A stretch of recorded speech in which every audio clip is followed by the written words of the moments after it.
As some of you are aware, Keith Olbermann has been suspended from his own news show. He got suspended from his show Countdown on MSNBC because apparently he broke company policy. He gave $2,400 to 3 different Democrat congressional candidates.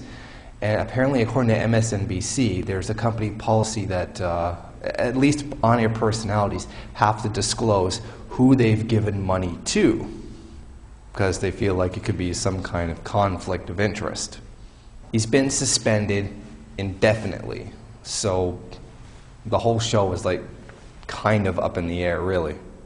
Frankly, I think this the suspension of Keith Olbermann is really unwarranted. I mean, it was never really a big surprise. I mean, it should not be a big surprise that Keith Olbermann was a huge Democrat supporter. I mean, his basic rise to fame came from bad-mouthing the Bush administration for human rights abuses, illegal wars, torture, ignoring the Constitution, all legitimate things that George Bush could be criticized for.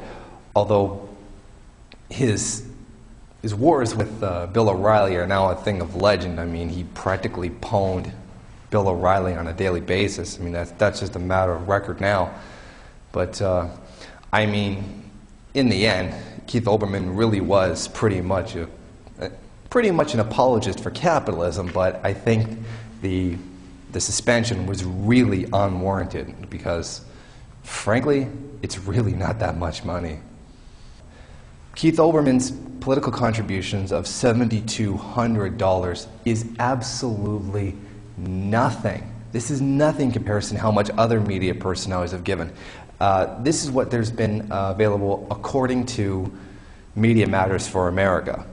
Fox News people have endorsed, raised money, or campaigned for Republican candidates or organizations in more than 600 incidences. I mean, really, Fox News is basically a 24-hour infomercial for the Republican Party. It's not even a news channel, really. This is what's most infuriating. Keith Olbermann is a bad guy because he gave $7,200 to a political candidate.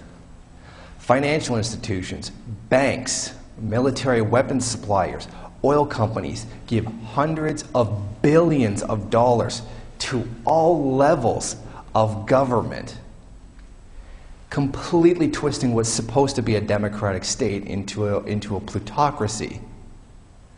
I mean, every politician in the United States, even the so-called anti-corporate politicians of the Paul family, are completely, utterly owned by corporate interests.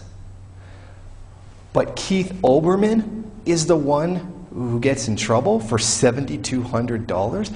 The hundreds of billions of dollars that are given by corporations and financial institutions are perfectly fine, but Keith Olbermann is the one who's fit to be punished.